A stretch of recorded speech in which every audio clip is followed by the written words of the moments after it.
हरिः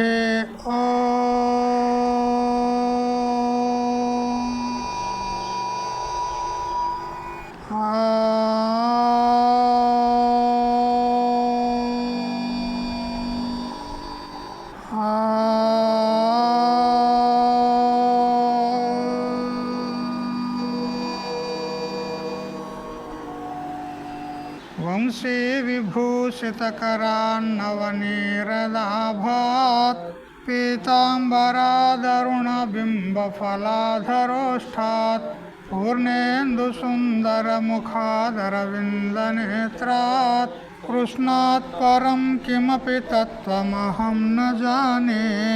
व्याख्यामुद्रिकया लसत्करतलं सद्योगपीठस्थितं वामे जानुतले दधानमपरं हस्तं सुविद्यानिधिं विप्रव्रातवृतं प्रसन्नमनसं पाथोरुहङ्गद्युतिं पाराशर्यमतीव पुण्यचरितं व्यासं स्मरेत् सिद्धये।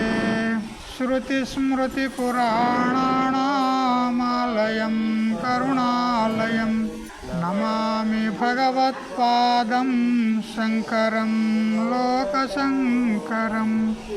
ईश्वरो गुरुरात्मेति मूर्तिभेदविभागिने व्योमवद्व्याप्तदेहाय दक्षिणामूर्तये नमः। युक्ताहारविहाराय विविक्तस्थलवासिने मलयाळयतीन्द्राय ब्रह्मनिष्ठाय ते नमः। गीता भागवताद्वैत तत्त्वामृतस्वरूपिणे गण्डीक्षेत्रनिवासाय रामकृष्णाय ते नमः। ॐ पूर्णमदः पूर्णमिदं पूर्णात् पूर्णमुदच्यते पूर्णस्य पूर्णमादाय पूर्णमेवावशिष्यते। ॐ शान्ति शान्ति शान्तिः। స్వాంత పరికల్పిత బ్రహ్మాండాంతర్వర్తి సకల చరాచరములలో అసత్ జడ దుఃఖ మోహాత్మకమైనటువంటి సకల ఉపాధుల కంటే విలక్షణమై సత్ చిత్ ఆనంద రూపం చేత స్వయం ప్రకాశమానమై వెలుగొందుతున్నటువంటి ప్రత్యేక భిన్న పరమాత్మకు సాష్టాంగ ప్రణామములు. ఆత్మీయులారా, నిన్న వ్యాస పూర్ణిమ రోజున మనము చాతుర్మాస్య వ్రత నిమిత్తమై శ్రీమద్ భగవద్గీత అనేటువంటి సద్గ్రంథాన్ని మనము శుభప్రదంగా మంగళప్రదంగా ఉపక్రమం చేసుకున్నాం. శ్రీమద్ భగవద్గీత, శ్రీ అంటే ఐశ్వర్యం. ఏ విధమైనటువంటి ఐశ్వర్యము అంటే ఇక్కడ మనకు భగవద్గీత ఏ ఐశ్వర్యాన్ని ప్రసాదిస్తుంది? భగవద్గీత యొక్క ముఖ్య లక్ష్యం ఏమిటి అంటే మనకు మోక్షాన్ని ప్రసాదిస్తుంది.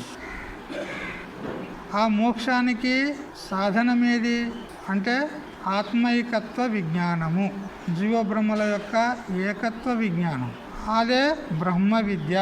ఆ బ్రహ్మ విద్యయే ఇక్కడ మనకు భగవద్గీత అందించేటువంటి ఐశ్వర్యం. కాబట్టి శ్రీ అంటే ఐశ్వర్యము, అంటే బ్రహ్మ విద్యారూప ఐశ్వర్యము. శ్రీమత్ అంటే ఐశ్వర్యము కలది అని అర్థం. ఏ విధమైనటువంటి ఐశ్వర్యము? బ్రహ్మ విద్యారూప ఐశ్వర్యము కలది భగవద్గీత. అందుకని సంపూర్ణ భగవద్గీత యొక్క తాత్పర్యం ఎక్కడుంది అని అంటే జీవబ్రహ్మల యొక్క ఏకత్వాన్ని ప్రతిపాదించడం నందే ఉంది. ఇదే వేదాంతముల యొక్క విషయం. వేదాంతములంటే వేదాంతోనామ ఉపనిషత్ ప్రమాణం. వేదాంతములంటే ఏమిటి అంటే ఉపనిషత్తులు. ఆ ఉపనిషత్తులకు ప్రతిపాద్య విషయం ఏదో అదే భగవద్గీతకు విషయం.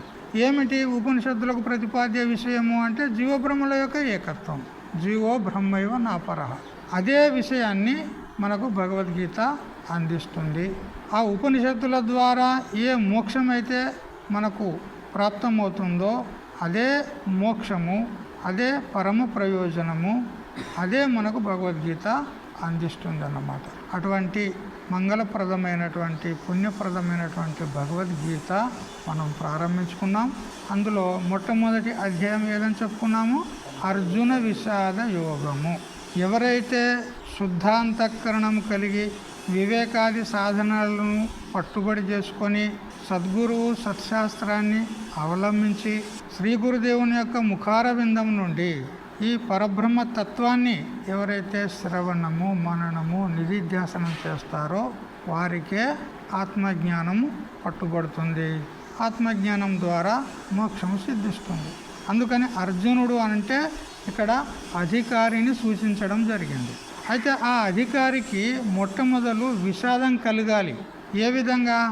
విషం సంసారం మత్వ అత్తి ఇది విషాద.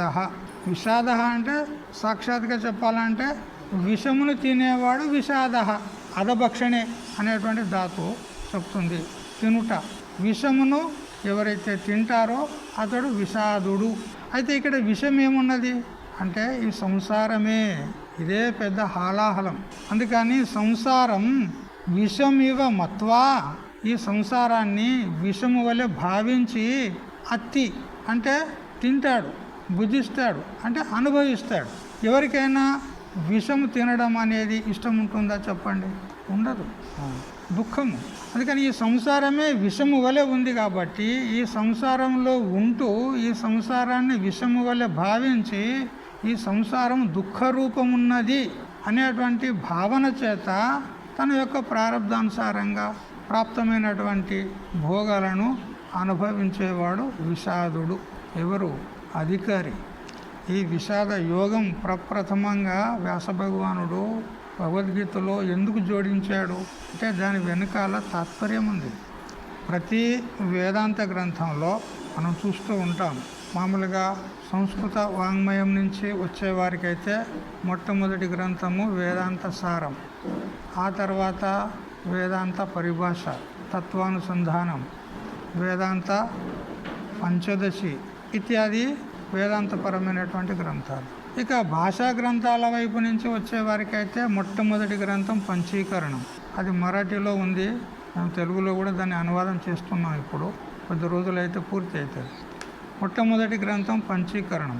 ఆ తర్వాత విచార చంద్రోదయం శ్రీ పండిత్ పీతాంబర్జీ అనేటువంటి మహాత్ముడు హిందీలో రాశాడు. దాన్ని తెలుగులో కూడా జనార్దన్ చైతన్య అనేటువంటి మహాత్ముడు అనువాదం చేశాడు.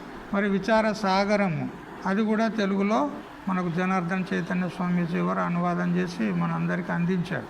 తర్వాత వేదాంత బాలబోధము అది కూడా పండిత్ పీతాంబర్జీ స్వామి వారు రాశారు. ఈ ప్రకారంగా భాష వైపు నుంచి వచ్చే వారికి వేదాంత గ్రంథాలు. అయితే భాషా గ్రంథాలు కావచ్చు, సంస్కృత గ్రంథాలు కావచ్చు, మొత్తం మీద వేదాంత గ్రంథాన్ని ఎవరైతే అధ్యయనం చేయదలుచుకున్నారో వారికి గ్రంథకర్త ఎవరైనా కావచ్చు. ఆయా గ్రంథకర్తలు భిన్న భిన్నంగా ఉన్నారు. వేదాంత పంచదశి విద్యారణ్య స్వాములు రాశారు. తత్వానుసంధానము మహాదేవానంద సరస్వతి రాశారు. వేదాంత పరిభాష ధర్మరాజా ధ్వరేంద్రుల వారు రాశారు. ఎవరైనా కానీ ఆ గ్రంథాన్ని ఆరంభించే ప్రప్రథమమున అధికారి యొక్క నిరూపణ చేస్తాడు. ఎందుకంటే ఈ వేదాంత గ్రంథాన్ని అధ్యయనం చేసే అధికారి ఎవరు అని నిరూపణ చేయకపోతే ఎవరు ప్రవృత్తులు అవుతారు గ్రంథంలో? అందుకని అధికారి నిరూపణ అనేది ప్రతి వేదాంత గ్రంథంలో ఉంటుంది. మరి భగవద్గీత కూడా వేదాంతానికి సంబంధించిందే. మరి భగవద్గీతను అధ్యయనం చేసే అధికారి ఎవరు? అది మొదలు చెప్పాలి. సిద్ధార్థం జ్ఞాత సంబద్ధం శ్రోతుం శ్రోత ప్రవర్తతే శాస్త్రాదౌ తేన వక్తవ్య సంబంధ సప్రయోజనం అని కుమారుల భట్ పూర్వమీమాంస వార్తికారులు వారి యొక్క వార్తికాల్లో చెప్తారన్నమాట. ప్రమాణ వార్తికం విషయం ఏమిటో చెప్పాలి. ఇప్పుడు మీరందరూ వచ్చి కూర్చున్నారు, ఏం విషయం చెప్పబోతున్నారు అని మీరు అడుగుతారా లేదా? ఒక విషయం అంటూ ఉండాలి, చర్చనీయాంశం. మరి ఆ విషయాన్ని తెలుసుకోవడానికి జిజ్ఞాసు ఎవరు, తెలుసుకునేవారు ఎవరు, అధికారి ఎవరు, అది తెలిసి ఉండాలి. మరి సంబంధము శాస్త్రానికి శ్రోతకు, శాస్త్రానికి మోక్షానికి, మరి మోక్షానికి జ్ఞానానికి, జ్ఞానానికి అజ్ఞానానికి ఏం సంబంధం, ఇవన్నీ కూడా తెలిసి ఉండాలి. మరి ప్రయోజనం ఏమిటి అంటే మోక్షమే పరమ ప్రయోజనం. కాబట్టి అధికారి, సంబంధము, విషయము, ప్రయోజనము, ఇవి నాలుగిటికి అనుబంధ చతుష్టయములు అంటారు. ఇవి మొట్టమొదలు ప్రతిపాదించాలి ప్రతి వేదాంత గ్రంథంలో. ఆ విధంగా గ్రంథకర్తలు నిరూపణ చేస్తూ వచ్చారు. మరి ఈ భగవద్గీతకు కూడా అధికారి ఎవరు అంటే ఇక్కడ అర్జునుడిని సూచిస్తున్నాడు. ఆ అధికారి ఎలా తయారవుతాడు అని అంటే ఈ ప్రపంచ రూపమైనటువంటి విషం ఏదైతే ఉందో ఇది దుఃఖరూపమని భావించి దాని నుంచి బయటపడడానికి ప్రయత్నం చేసేవాడే అధికారి. అందువల్ల ఇక్కడ అర్జున విషాద యోగము అని మొదటి అధ్యాయాన్ని నివేశం చేశాడు వేదవ్యాస భగవానుడు. అయితే ఇక్కడ కొంతమంది మహాత్ములు అర్జున విషాద యోగము అని చెప్పనక్కర్లేదు, కేవలం విషాద యోగం అంటే సరిపోతుంది అని చెప్పారు. ఎందుకంటే అర్జునుడు అనేవాడు మన అందరి తరపున ఒక ప్రతినిధి. మనందరి తరపున అర్జునుడు ఒక ప్రతినిధి. అర్జునుని నిమిత్తంగా చేసుకొని శ్రీకృష్ణ భగవంతుడు లోకానికి భగవద్గీతను అందించాడు. అందుకని అర్జున విషాద యోగం కాదు. విషాదం ఎవరికి లేదు చెప్పండి? విషాదం అంటే ఏడుపు, దుఃఖము. దుఃఖం ఎవరికి లేదు చెప్పండి? మాకు దుఃఖం లేదు స్వామీజీ అని చేయలా పట్టండి ఎవరన్నా ఉందా? అందరికీ దుఃఖం ఉందంటారా? ఎందుకంటే ఈ సంసారమే దుఃఖ రూపం ఉన్నది. దుఃఖం ఎవరికి ఉండదు చెప్పండి. అందుకని విషాద యోగము అని ఇంతే చెప్తే సరిపోతుంది. ఎందుకంటే విషాదం సర్వసామాన్యంగా అందరికీ ఉంది. ఏడుపు, దుఃఖము అనేది అందరికీ ఉంది. అయితే ఈ సంసారమును దుఃఖరూపంగా భావించి ఎవరైతే ఈ దుఃఖరూప సంసారం నుంచి తరించాలి అనేటువంటి తపనతో వారు ఈశ్వరుణ్ణి ఆశ్రయిస్తారో, గురువును ఆశ్రయిస్తారో అతడు దుఃఖం నుండి తరిస్తాడు. అందువల్ల ఈ విషాద యోగం ఏదైతే ఉందో మొదటి అధ్యాయము ఇది అధికారి యొక్క నిరూపణ చేస్తుందన్నమాట. ఎందుకంటే గీతాశాస్త్రం సార్వభౌమం, సార్వజనీనం. చూడండి, ఇప్పుడు కొంతమంది మహాత్ములు సైతము భ్రమలో పడ్డారండి. ఈ సన్యాసులు కూడా భ్రమలో పడ్డారు. ఏ విధంగా అంటే వాళ్ళు అంటారు భగవద్గీత హైందవులకు సంబంధించింది, హిందువులకు సంబంధించింది, ఇది హిందూ గ్రంథమే అని అంటారు. సరే, సామాన్యంగా అందరూ హిందువులే దీన్ని అధ్యయనం చేస్తారు. కానీ భగవద్గీతలో ఎక్కడైనా మనది హిందూ సంప్రదాయము, మనము హైందవులము, ఈ భగవద్గీత హిందువులకు బోధించదగింది అని ఎక్కడైనా భగవద్గీతలో ఉల్లేఖుందా? ఆ శబ్దమే లేదు. కేవలం భగవద్గీతలో కాదండి, ఉపనిషత్తుల్లో కూడా మీరు అన్ని విచారం చేసండి, గాలించండి ఉపనిషత్తులన్నింటినీ. ఎక్కడ కూడా మనది హిందూ సంప్రదాయము, మనము హిందువులము అనే శబ్దం ఎక్కడా లేదు. ఇక ఈ మహాత్ములందరూ మనది హిందూ సంప్రదాయము, మనది ఉపనిషత్ సిద్ధాంతము, భగవద్గీత మన హిందూ గ్రంథము అని చెప్తూ ఉంటారు. భ్రమలో పడ్డారా లేదా? కానీ అది కాదు. వాస్తవంగా సకల ప్రాణులను ఉద్దేశించి ప్రవృత్తమైంది భగవద్గీత. కేవలము మనుషులకే కాదు, హిందువులకే కాదు, పశుపక్షాదులే కాదు, సకల ప్రాణులను ఉద్దేశించి ఈ భగవద్గీత ప్రవృత్తమైంది. చూడండి, అక్కడ ఆ పరబ్రహ్మ తత్వాన్ని ప్రతిపాదించే విషయంలో ఎక్కడైనా హిందువులకు బోధిస్తున్నాము వారికి వీరికి అనేటువంటి ఉల్లేఖనం ఎక్కడా లేదు. సర్వభూతస్థమాత్మానం సర్వభూతాని చాత్మని ఈక్షతే యోగయుక్తాత్మ సర్వత్ర సమదర్శన. సర్వభూతాల్లో ఉన్నటువంటి ఏ పరబ్రహ్మ తత్వం ఉన్నదో ఆ తత్వాన్ని తెలుసుకున్నటువంటి వాడు సకల భూతాల్లో తన యొక్క స్వరూపాన్ని చూసుకుంటాడు. మరి తన యందు సకల భూతాలను చూస్తాడు. చూడు, ఇది సర్వాత్మ భావన ప్రసాదించేటువంటి బృహత్ గ్రంథము ఈ భగవద్గీత. చూడండి, చైతన్యము ఆ పరమాత్మ ఏ జీవిలో లేదు చెప్పండి? హిందువులో లేదా, ముస్లింలో లేదా, క్రిస్టియన్లలో లేదా, ఇంకా అనేక మతాలు ఉన్నాయి, కోటాను మతాలు ఉన్నాయి ప్రాంతీయంగా అక్కడక్కడ. మరి ఎక్కడున్నా కానీ ఏ మతస్థుడైనా కానీ వాడొక ప్రాణి అయినా కాదా, వాడొక జీవి అయినా కాదా? మరి ఆ జీవిలో ఉన్నది ఏంటిది? ఏమది? ఆ జీవ చైతన్యం ఏదైతే ఉందో అదే పరబ్రహ్మ చైతన్యమా కాదా? మరి ఇప్పుడు భగవద్గీత ఎవరిని గురించి బోధిస్తుంది? కేవలం హిందువులను ఉద్దేశించే బోధిస్తుందా? లేదు, సకల ప్రాణికోట్లను ఉద్దేశించి బోధిస్తుంది. మనకు పురాణాలు నిదర్శనం ఉన్నాయి. ఇప్పుడు బసవేశ్వరుడు ఒక పశు విశేషం, అతడి జ్ఞానే కాదా? గరుత్మంతుడు ఒక పక్షి విశేషము, అతడి జ్ఞానే కాదా? యోగ వాసిష్టంలో వస్తుంది, దేవతలు సహితము కాకభూషణుడి దగ్గరకు అతని దగ్గరకు వచ్చి విద్య నేర్చుకుని పోయినటువంటి ఆ ఉదంతాలు యోగ వాసిష్టంలో ఉన్నాయి. కాకభూషణుడి ఒక కాకి పక్షియా? అనాది కాలం నుంచి, పురాతన కాలం నుంచి ఉన్నటువంటి ఆ కాకభూషణుడు జ్ఞాని. ఆంజనేయుడు చెప్పండి, ఏ జాతికి సంబంధించిన వాడు? కోతి జాతికి సంబంధించిన వాడు. కోతులను మనం పశువుల్లోనే గణన చేస్తాం కదా. మరి చూడండి, ఈ పశుపక్షాదులలో కూడా జ్ఞానులు ఉన్నారు. అంటే ఏ ఒక్కరికి సంబంధించిందా ఈ భగవద్గీత? ఈ జ్ఞానము, ఈ చైతన్యము ఒకరికి పరిమితమైంది కాదండి. స్త్రీయో వైశ్యాస్తథా శూద్రాస్తేపి యాంతి పరాంగతి. ఏ విధమైనటువంటి ప్రాణులు కావచ్చు, మనుషుల్లో కూడా స్త్రీలు ఉండొచ్చు, పురుషులు ఉండొచ్చు, పిల్లలు ఉండొచ్చు, పెద్దలు ఉండొచ్చు, వృద్ధులు ఎవరైనా ఉండొచ్చు. ఆత్మజ్ఞానాన్ని సంపాదించుకునేటువంటి యోగ్యత, అధికారం అందరికీ ఉంది. మనకు మలయాళ స్వామిల వారు మన ఆంధ్రదేశానికి రానంత వరకు స్త్రీలకు ఈ పునీతమైనటువంటి పవిత్రమైనటువంటి గ్రంథాలను తాకేటువంటి అధికారం కూడా లేదని ఒక మూఢనమ్మకం ఉండే. ఈ బ్రహ్మంగారు రానంత వరకు, మలయాళ స్వాముల వారు రానంత వరకు స్త్రీలకు ఈ పవిత్రమైనటువంటి భగవద్గీత కానీ, భారతం, భాగవతం, రామాయణము, ఉపనిషత్తులు ఇవి తాకకూడదు. వాళ్ళు అపవిత్రులు, వారిది పాపయోని, పాపజన్మ అనేటువంటి మూఢనమ్మకం ఉండేది. కానీ ఎప్పుడైతే మలయాళ స్వాముల వారు మన ఆంధ్రదేశానికి వచ్చేసారో అప్పుడు అందరికీ కూడా భగవద్గీత చేతికి అందించి అందరి ద్వారా భగవద్గీతను పఠనం చేయించాడు. ఎందుకు? వారికి అధికారం లేదా? పూర్వకాలంలో ఉపనిషత్ కాలంలో కూడా గార్గి, సులభ, మైత్రేయి మొదలైనటువంటి వాళ్ళు ఎవరు? మేధావులు కదా, విదుషీమణులు. మరి వాళ్ళు స్త్రీలు కాదా? మరి వాళ్ళు బ్రహ్మ విద్యను అధ్యయనం చేయలేదా? బ్రహ్మజ్ఞానాన్ని పొందలేదా? ఎందుకు? ఎవరికి అధికారం లేదు చెప్పండి? అందరికీ అధికారం ఉంది. ఎందుకంటే అందరిలో ఉన్నది ఒకే చైతన్యం కదా.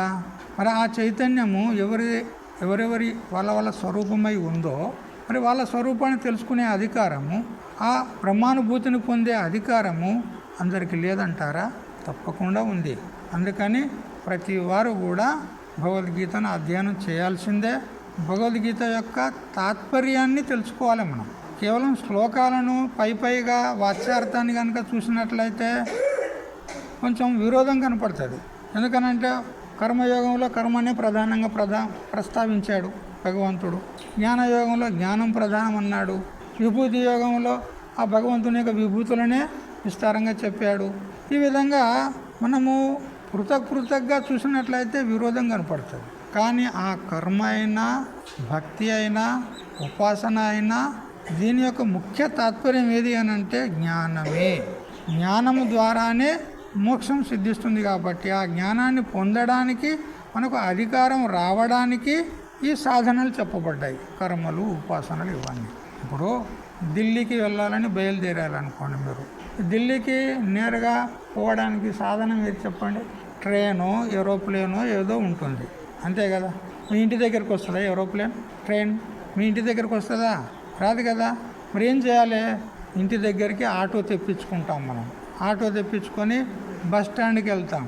బస్ స్టాండ్ నుంచి మళ్ళా రైల్వే స్టేషన్ ఎంత దూరం ఉందో అంత దూరం వెళ్తాం. ఆ తర్వాత ట్రైన్ పట్టుకుంటాం. అప్పుడు ఆ ట్రైను మనకు ఢిల్లీ దగ్గరికి తీసుకెళ్తుంది, అవునా కదా. ఇప్పుడు సాక్షాత్ సాధనం ఏది? పరంపరా సాధనం ఏది? ఇప్పుడు ఇవన్నీ కూడా ఢిల్లీకి పోవడానికే సాధనాలు ఉన్నాయి.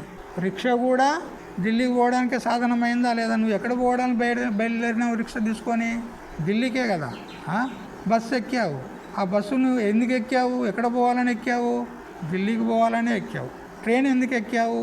ఢిల్లీకి పోవడానికి. అన్నిటి యొక్క లక్ష్యం ఎక్కడుంది? ఢిల్లీ. కానీ సాధనాలు ఒకటి కొంత దూరం వరకే తీసుకెళ్ళి వదిలిపెడుతుంది, మరొకటి మరికొంత దూరం తీసుకెళ్ళి వదిలిపెడుతుంది, ఒకటి సాక్షాత్గా ఢిల్లీ దగ్గరికి తీసుకెళ్తుంది, అవునా లేదా? ఇప్పుడు ఇవన్నీ కూడా ఢిల్లీకి సాధనాలు అయినాయా లేదా?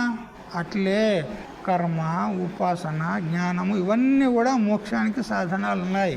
కానీ కర్మ ఉపాసనలు కించిత్ దూరం సాధనాలు, పరంపరా సాధనాలు. మనం నిష్కామంగా కర్మ చేసినట్లయితే అంతఃకరణ శుద్ధి కలుగుతుంది. అంటే మన అంతఃకరణం అంటే మనస్సు అండి. మన మనసులో అనేక జన్మల్లో చేసినటువంటి పుణ్యపాపాల యొక్క అది నిధి అన్నమాట మన అంతఃకరణం. పుణ్యపాపాలన్నీ ఎక్కడ ఉంటాయి కదా. మనం సంపాదించిన డబ్బు బ్యాంకులో పెడతాం, పండించిన పంట గోడౌన్లో పెడతాం కదా. మరి మనం చేసిన పుణ్యపాపాలు ఏడ పెడతాం? వాటికి గోడ అనేది మన అంతఃకరణమే. ఇక్కడే ఉన్నాయి అన్నీ. అయితే అనేక జన్మల్లో చేసినటువంటి పుణ్యపాపాలు అంతఃకరణంలో ఉన్నాయి.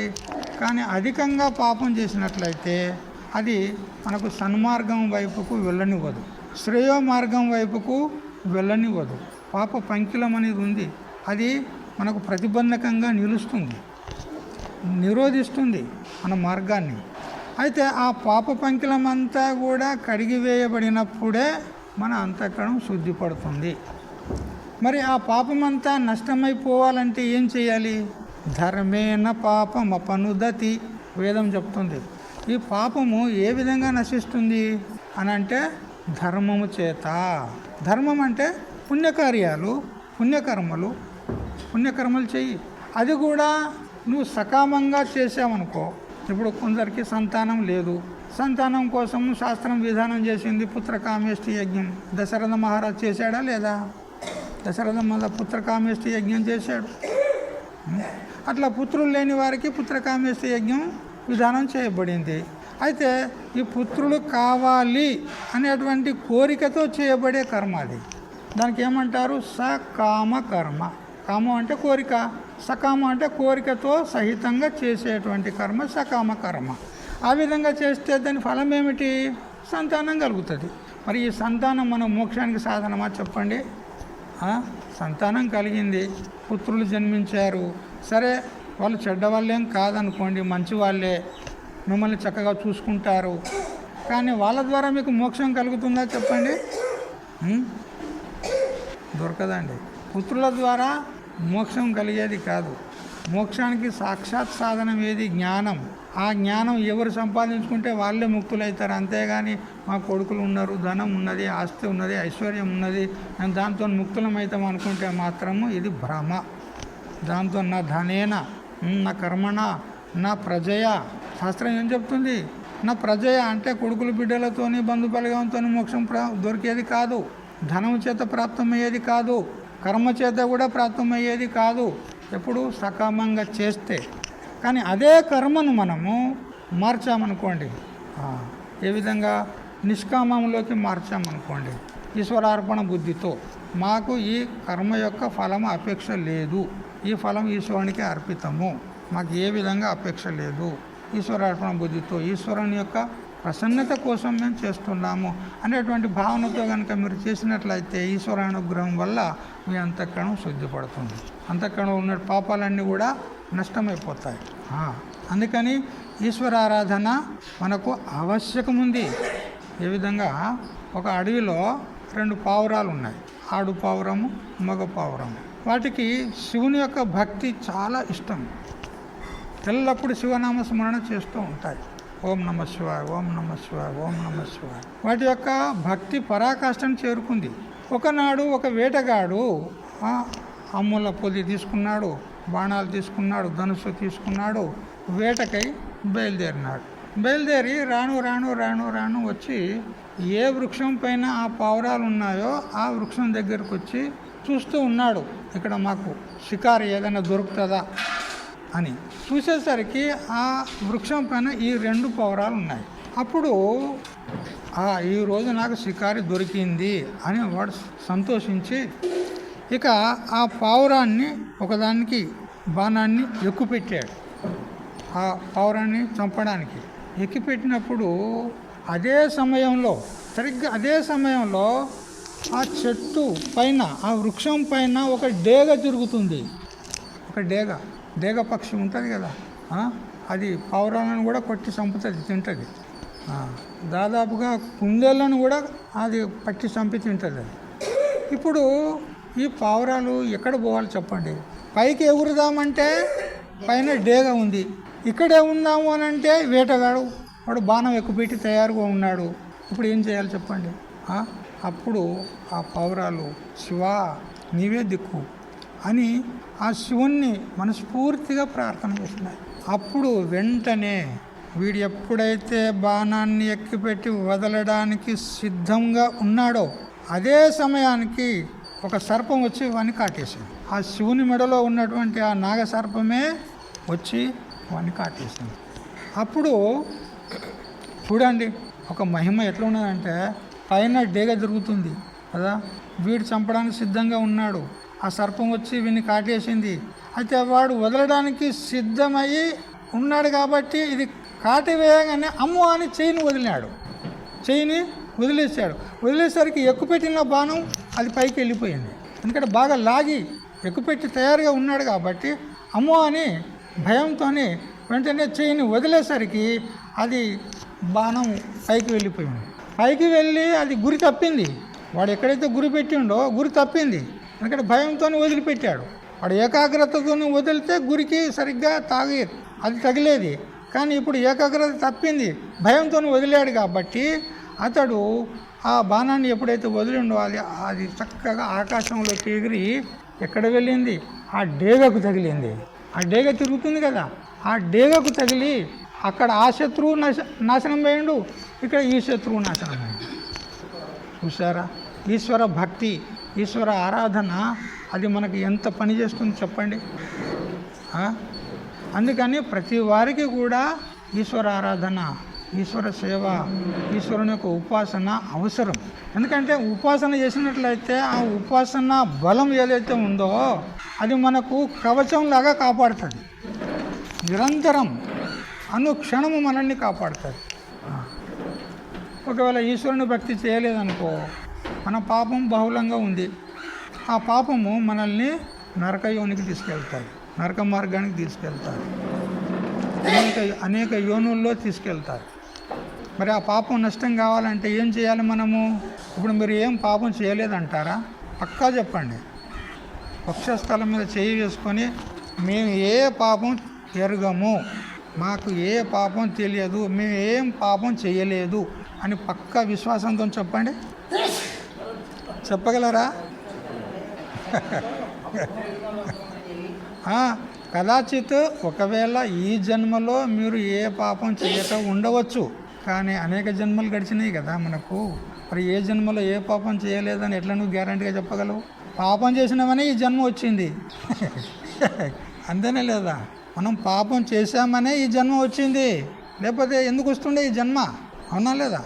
అందుకని మనం తప్పకుండా పాపం చేసి ఉంటాము. ఈ జన్మలో కాకుండా పూర్వజన్మల్లో అయినా లేదండి. కేవల పుణ్యఫలము దేవయోని, దేవజన్మ, దేవతా రూపంలో జన్మిస్తారు. కేవల పుణ్యఫలం. కేవల పాపమే కనుక ఉన్నట్లయితే నరకయోని, పశుపక్షాదుల్లో క్రిమికీటకాదుల్లో జన్మిస్తారు. ఈ మానవ జన్మ పుణ్యపాప మిశ్రిత జన్మ, మిక్స్. ఇటు పుణ్యము ఉంది, పాపం కూడా ఉంది. ఎందుకంటే లోకంలో మనం చూస్తున్నాం కదా, కొందరు సుఖాన్ని అనుభవిస్తున్నారు, కొందరు దుఃఖాన్ని అనుభవిస్తున్నారు. మరి ఈ సుఖము దేని యొక్క ఫలము? పుణ్యస్య ఫలం సుఖం, పాపస్య ఫలం దుఃఖం. ఒకే వ్యక్తి లోపల పుణ్యము యొక్క ఫలము సుఖం అనుభవిస్తున్నాడు, పాపం యొక్క ఫలం దుఃఖము అనుభవిస్తున్నాడు కదా. మనందరికీ అనుభవంలో ఉందా లేదా? అందరూ ఒకే తిరిగి సుఖాన్నే అనుభవిస్తున్నారా? లేదు కదా. కొన్నాళ్ళు దుఃఖం కూడా అనుభవిస్తారు, అది కాస్త పోతుంది, పోయిన తర్వాత సుఖం వస్తుంది. సుఖం అదే రీతిగా ఎప్పటికి అనుభవిస్తాడా? అది లేదు. ఆ సుఖం పోతుంది, మళ్ళీ దుఃఖం వస్తుంది. సుఖస్యానంతరం దుఃఖం, దుఃఖస్యానంతరం సుఖం, చక్రం ఇవ పరివర్తంతే సుఖ దుఃఖే నిరంతరం అని మహాభారతం చెప్తుంది మనకు. అనుభవంలో ఉంది. ఏ ఒక్క వ్యక్తి కూడా ఎల్లప్పుడూ సుఖాన్ని అనుభవించాడు, ఎల్లప్పుడూ దుఃఖాన్ని అనుభవించాడు. సుఖ దుఃఖాలు రెండింటిని కూడా అనుభవిస్తున్నాడంటే ఈ సుఖ దుఃఖాలు ఎవరి ఫలము? పుణ్యం యొక్క ఫలం సుఖము, పాపం యొక్క ఫలం దుఃఖము. మరి సుఖ దుఃఖాలు రెండు అనుభవిస్తున్నాడంటే వీడు రెండూ చేసి ఉన్నాడు. పుణ్యము ఉంది, పాపం కూడా ఉంది. అందుకని మనుష్య జన్మ పుణ్యపాప మిశ్రిత జన్మ. అర్థమైందా? అయితే ఈ మనుషుల్లో కూడా తారతమ్యం ఉందండి. కొందరు బ్రాహ్మణులుగా జన్మిస్తారు, వాళ్ళు ఇద్దరు ఎక్కువ పుణ్యం చేసుకున్న వారే ఉంటారు. కొందరు క్షత్రియులు ఉంటారు, వాళ్ళు కొంచెం కొద్దిగా తారతమ్య భావం చేత పుణ్యం చేసుకున్న వాళ్ళు ఉంటారు, చక్రవర్తులు అవుతారు, భోగాలను అనుభవిస్తారు. మరి కొంతమంది వైశ్యులుగా, కొంతమంది శూద్రులుగా, ఈ శూద్రుల జన్మ పాపం ఎక్కువగా ఉంది అనుకోవాలి. ఈ విధంగా తరతమ భావం ఉంది. కానీ మొత్తం మీద పుణ్యము పాపం రెండూ ఉంటాయి మనుష్య జన్మ. అందుకని పాపం చెయ్యని వాడు ఎవడు చెప్పు, ఏ పాపం చెయ్యని వాడు ఎవడో చెప్పండి. మీరంతా సినిమాలు చూసిన వాళ్ళే కదా కదా. చెప్పండి, ఖచ్చితంగా విశ్వాసంతో చెప్పండి, ఏ పాపం లేనివాడు ఈ ప్రపంచంలో ఒకడు ఉన్నాడు అని చూపెట్టండి. ఎవరూ లేరు. ఎందుకని పాపం ఉంది. మరి ఆ పాపం ఏం చేస్తుంది? మనకు శ్రేయో మార్గానికి ప్రతిబంధకం అవుతుంది, అడ్డుగోడ అవుతుంది. అది ముందుకు వెళ్ళనివ్వదు, ఆత్మసాక్షాత్కారం కానివ్వదు, మోక్షానికి వెళ్ళనివ్వదు. అందుకని పాపాన్ని నాశనం చేసుకోవాలి. మరి పాపాన్ని నాశనం చేసుకోవాలంటే ఏం చేయాలి? పుణ్యకర్మలు చేయాలి కదా. యజ్ఞయాగాది కర్మలు శాస్త్రంలో విధానం చేసినవి ఉన్నాయి. లేదా దానము, ధర్మము, అన్నదానం. ఇప్పుడు కొంతమంది అమ్మగారులు ఆయా ఒక్కొక్క ఊరు నుంచి ఒక్కొక్క రోజు వచ్చి ఇక్కడ అన్న సంతర్పణ ఇచ్చి ఆ సద్గురుదేవుని యొక్క ఆశీర్వాదాన్ని పొంది వెళ్తూ ఉన్నారు కదా. పుణ్యకర్మలు చేస్తే పుణ్యం వస్తుందన్నారు. పుణ్యకర్మల వల్ల పాపకర్మలు నాశనం అవుతాయా? లేకపోతే పుణ్యకర్మల వల్ల మళ్ళీ పుణ్యమే వస్తుంది, కానీ పాపకర్మల నాశనం ఎట్లా జరగాలి? నువ్వు అధికంగా పుణ్యం చేసుకున్నావు అనుకో,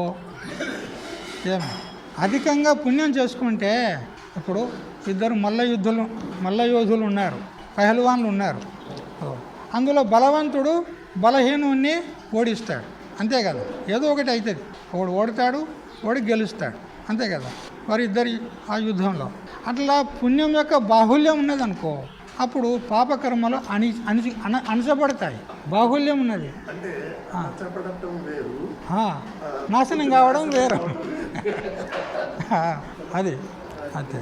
అయితే సంపూర్ణంగా కర్మలన్నీ నాశనం అవుతాయంటే కేవలం జ్ఞానం చేతనే. ఇది బాగా జ్ఞాపకం పెట్టుకోండి. జ్ఞానాగ్ని దగ్ధ కర్మాణం సర్వం జ్ఞాన ప్లవేనైవ వృజనం సంతరిష్యసి క్షీయంతే చాస్య కర్మాన్ని తస్మిన్ దృష్టే పరావరే. సంపూర్ణ పుణ్యం కావచ్చు, పాపం కావచ్చు. పుణ్యం కూడా మనకు అక్కర్లేదు.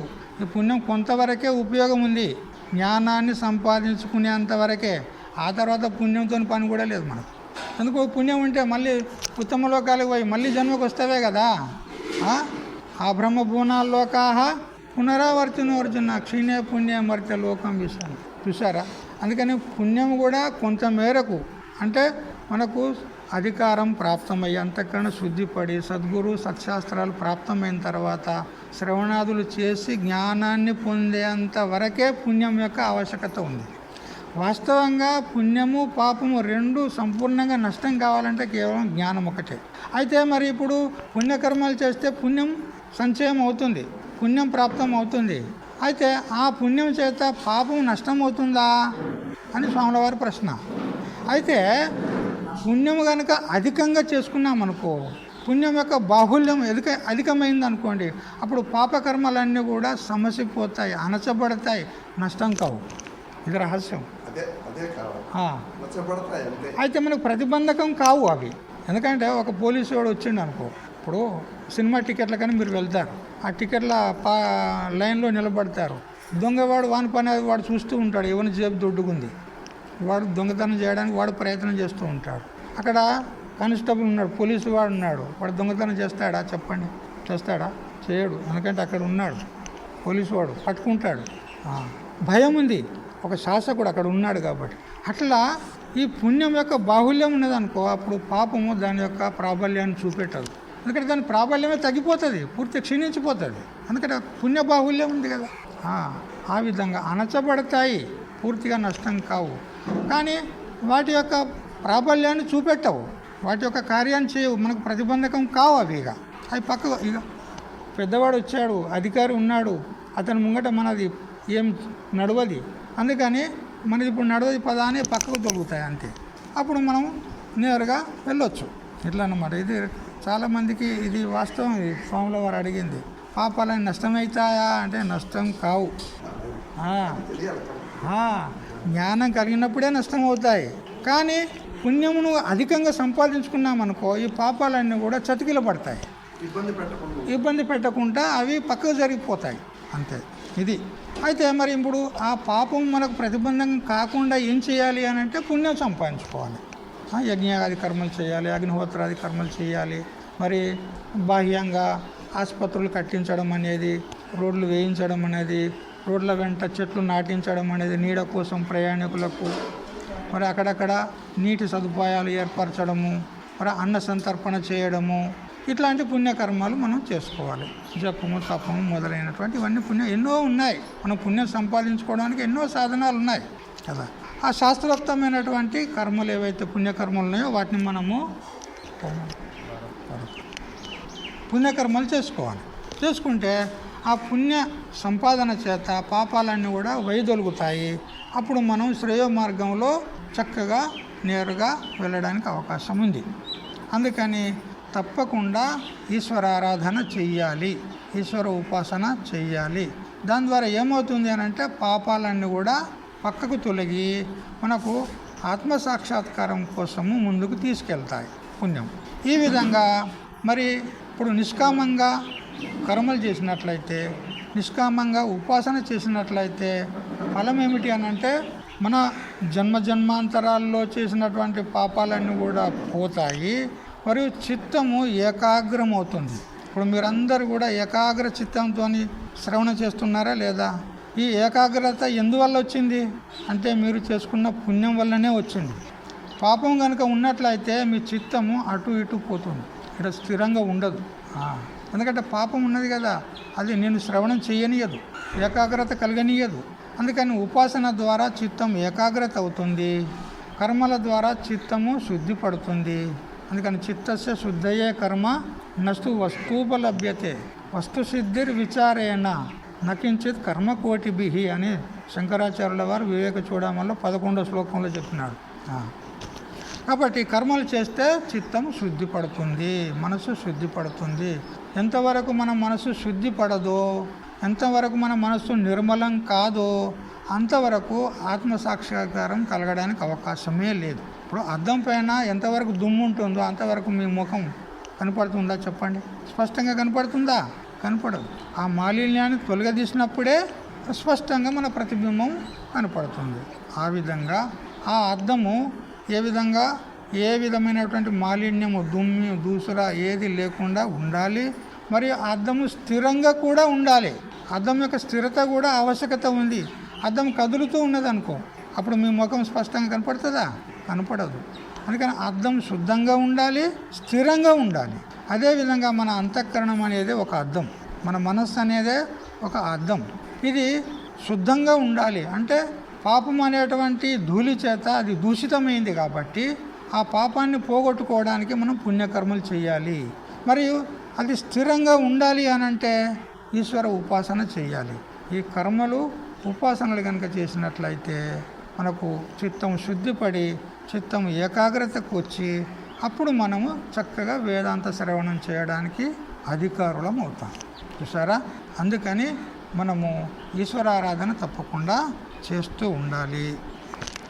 అయితే కొంతమంది ఈ అర్జున విషాద యోగము అవసరమా, ఎందుకు పెట్టాడు వేదవ్యాస భగవానులు అని కొంతమంది తర్కం చేస్తారు. కానీ ఆ తర్కం సరి అయింది కాదు. ఎందుకంటే ఉపనిషత్తుల్లో కూడా అధికార నిరూపణ చేయబడింది కాబట్టి ఆ ఉపనిషత్తుల యొక్క విషయాన్నే భగవద్గీత కూడా ప్రతిపాదిస్తుంది కాబట్టి మరి ఆ ఉపనిషత్తులు ఏ అధికారి నిరూపణ చేసినవో ఆ అధికారి నిరూపణ కోసమే అర్జున విషాద యోగము మనకు వ్యాస భగవానుడు ఇక్కడ ప్రస్తుతించాడనమాట. అయితే ఇక్కడ భగవద్గీతలో అనేక యోగాలు ఉన్నాయి. అర్జున విషాద యోగము, సాంఖ్య యోగము, కర్మ యోగము, అన్ని యోగాలే కదా. అయితే ఈ యోగం అంటే ఏమిటి?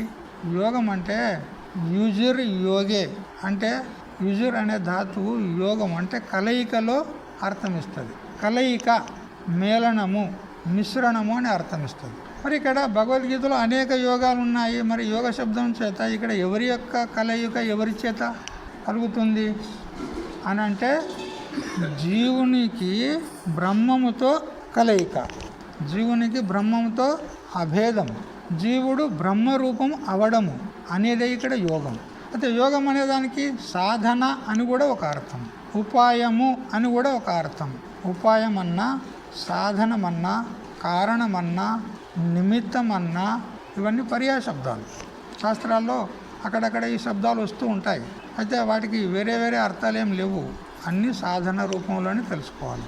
అయితే ఎవడైతే విషాద యోగి కాడో వాడు ఏ యోగి కాడు. ముంగట యోగాలు ఉన్నాయి కదా, సాంఖ్యయోగం, కర్మయోగం మొదలైనవి. మొట్టమొదటి విషాద యోగి కావాలి.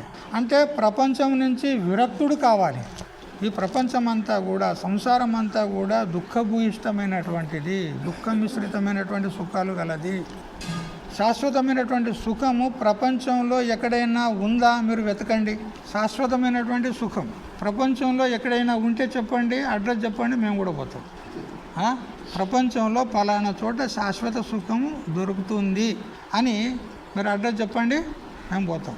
ఉందా? ప్రపంచం అంటే కేవలం భూమండలమే కాదండి, స్వర్గాది లోకాలు, బ్రహ్మలోకాలు, నరకలోకాలు, ఇను ఎక్కడ వెళ్ళినా కానీ శాశ్వతమైన సుఖం మాత్రము ఎక్కడా లేదు. అలా ఇప్పుడు కొంతమంది స్వర్గం కావాలని యజ్ఞం చేస్తారు కదా, స్వర్గకామో యజేత దర్శపూర్ణమాసాభ్యాం స్వర్గకామ సోమేన యజేత అని ఈ విధంగా మనకు శాస్త్రం విధానం చేసింది. వాళ్ళు దేనికోసం యజ్ఞం చేస్తున్నారు? స్వర్గం కోసం. ఇప్పుడు భూలోకంలో సుఖాలు ఉన్నాయా లేదా? ఉన్నాయి కదా, ఉన్నాయని ప్రవృత్తులు అవుతున్నారు, లేకపోతే ఎందుకు ప్రవృత్తులు అవుతారు? ఉన్నాయి. మరి భూలోకంలో సుఖాలు ఉండగా స్వర్గం కావాలని ఎందుకు కోరుతున్నాడు అతడు? అంటే ఈ భూలోక సుఖాలు ఏవైతే ఉన్నాయో అల్ప సుఖాలు ఉన్నాయి, స్వర్గలోక సుఖాలు అవి అధిక సుఖాలు ఉన్నాయి. ఎవరైనా కానీ ఏదైనా వదిలిపెడుతున్నాడు, ఇంకో దాన్ని గ్రహిస్తున్నాడు అన్నప్పుడు అందులో అంతరార్థం ఉంటుంది, రహస్యం ఉంటుంది. ఉంటుందా ఉండదా? ఒకదాన్ని వదిలిపెడుతున్నాడు, ఇంకో దాన్ని గ్రహిస్తున్నాడు అన్నప్పుడు వదిలిపెట్టబడేది నికృష్టం ఉంటుంది, గ్రహించబడేది ఉత్కృష్టం ఉంటుంది. ఉంటుందా ఉండదా? ఇప్పుడు మీరు శ్రవణం చేసేది ఇడిచిపెట్టి లోపలికి పోతున్నారు కొంతమంది. శ్రవణం చేద్దామని కూర్చున్నారు, కానీ కొంతమంది ఇది వదిలిపెట్టి లోనికి వెళ్తున్నారు. ఇప్పుడు ఏది శ్రేష్టం చెప్పండి? చెప్పండి.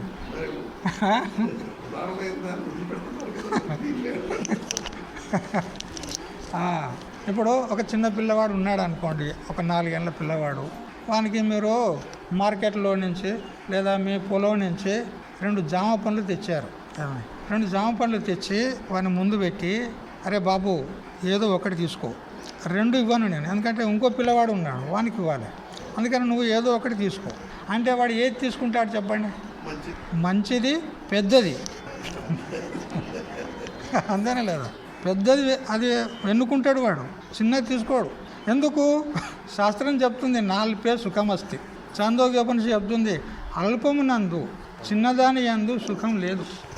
మరి ఎక్కడుంది? యోవై భూమా తత్ సుఖం. ఏది వ్యాపకము, ఏది పెద్దది ఉంటుందో అదే సుఖరూపం అని శాస్త్రం చెప్తుందండి మనకు. అందుకని మనం ఏది ఎన్నుకున్నా కానీ మంచిదై ఉండాలి, పెద్దదై ఉండాలి, అంతే కదా? అటువంటి దాన్ని ఎన్నుకుంటామా లేదా? ఇది నీతి అన్నమాట, ఇది నియమం. పెద్దదానిలో సుఖం ఉంటుంది, చిన్నదానిలో అల్ప సుఖం ఉంటే ఉండవచ్చు. అయితే ఈ లోక సుఖాలను వదులుకొని స్వర్గలోక సుఖాలను కోరి వాడు యజ్ఞం చేస్తున్నాడంటే స్వర్గలోక సుఖాలు ఉత్కృష్టమని వాడు తెలుసుకునే కదా. ఉత్కృష్టమైన సుఖాలు ఉంటాయి కాబట్టి అవి నాకు కావాలి అని యజ్ఞం చేశాడు. సోమయాగమో దర్శపూర్ణమాస యాగమో ఏదో చేశాడు కదా. సరే, వాడు స్వర్గం వెళ్ళాడు. ఏమి యజ్ఞం చేయగానే పోతాడా? యజ్ఞం చేయగానే, యజ్ఞం పూర్తి కాగానే స్వర్గం పోతాడా? అలా వాని ప్రారంధం ఉన్నంత వరకు శరీరం ఉంటుంది. శరీరము ప్రారంధం సమాప్తంతో పతనమవుతుంది. అప్పుడు సూక్ష్మ శరీరంతో వాడు స్వర్గానికి పోతాడు. ఈ స్థూల శరీరంతో ఎవరైనా స్వర్గానికి పోయినట్టుగా విన్నారా? ఉన్నాయిలే, అట్లాంటి ఉదంతాలు కూడా ఉన్నాయి కదా. రఘువంశం లోపల ఎంతోమంది స్వర్గానికి వెళ్ళి దేవతలకు సహాయం చేసి వచ్చినారా లేదా? దశరథ మహారాజు, రఘు మహారాజు, దిలీపుడు కదా, కటువాంగుడు కదా, ఉన్నాయి. శరీరంతో లోకానికి వెళ్ళారంట. ఇప్పుడు ఆ కృతాయుగం లోపల పోయినారంటే సరే, ఆ యుగ ప్రభావం ఏముందో పోయిండొచ్చు. కానీ కలియుగంలో ఎవరైనా పోయినట్టుగా మీరు చూసారా? విన్నారు. కలియుగంలో పోయినట్టుగా విన్నారు. ఇప్పుడు స్వాముల వారు ఉల్లేఖ చేశారు కదా, తుకారాం మహారాజు స్వర్గానికి బుందితో కైలాసం అని అంటారు కదా, అంటే సశరీరంగా శరీర సహితంగా స్వర్గానికి వెళ్ళాడు, వైకుంఠం పోయినాడు అని ఉన్నది, ఉల్లేఖ ఉన్నది. అక్కడ అభంగాలు రాశారు. ఆ భక్త తుకారాం అభంగవాణి అని మేము కూడా ఒక గ్రంథాన్ని రచన చేసి ప్రింట్ చేయించాం. అయితే దాదాపుగా 4,000కు పైన ఆ అభంగాలు ఉన్నాయి. మనం ఏ విధంగా తెలుగులో పద్యాలు అంటాం కదా, సీస పద్యము, కంద పద్యము, గీతి, ఇంకా చంపకము, ఉత్పలమాల అంటాం కదా. తెలుగులో భక్త తుకారాం అభంగవాణి పూర్తిగా అనువాదం లేదు. నేను ఒక 108 ఓవీలను 108 అభంగాలను మంచి అన్నిటిని సెలెక్ట్ చేసి వాటికి వ్యాఖ్యానం చేసిన. 108 అభంగాలకు నేను వ్యాఖ్యానం చేసి అది సుఖబ్రహ్మాశ్రమం తరపున ప్రింట్ కూడా అయ్యింది. అది ఉన్నాయి వ్యాఖ్యానం. అభంగాలు యథాతథంగా మరాఠీ ఏదైతే ఉందో మరాఠీగానే అట్లే పెట్టిన అక్షరాలు అయితే తెలుగే ఉంటాయి, కానీ భాష మరాఠీ ఉంటుంది అభంగాలు. మళ్ళీ దానికి ఒక్కొక్క ఆ శబ్దము అభంగంలో ఒక్కొక్క శబ్దానికి ప్రతిపదార్థం రాసిన తెలుగులో రాసి టోటల్గా అభంగం యొక్క తాత్పర్యం రాసిన. అది రాసిన తర్వాత మళ్ళీ విశేషము అని పెట్టి విస్తారంగా ఒక్కొక్క శబ్దానికి విస్తారంగా రాసిన. అనేక స్మృతి ప్రమాణాలు అనేక ప్రమాణాలు ఇచ్చి విస్తారంగా రాసిన. భారతము, భాగవతం అనేక ప్రమాణాలు ఇచ్చి. అది డౌటే, ఎందుకంటే ఆ కాలం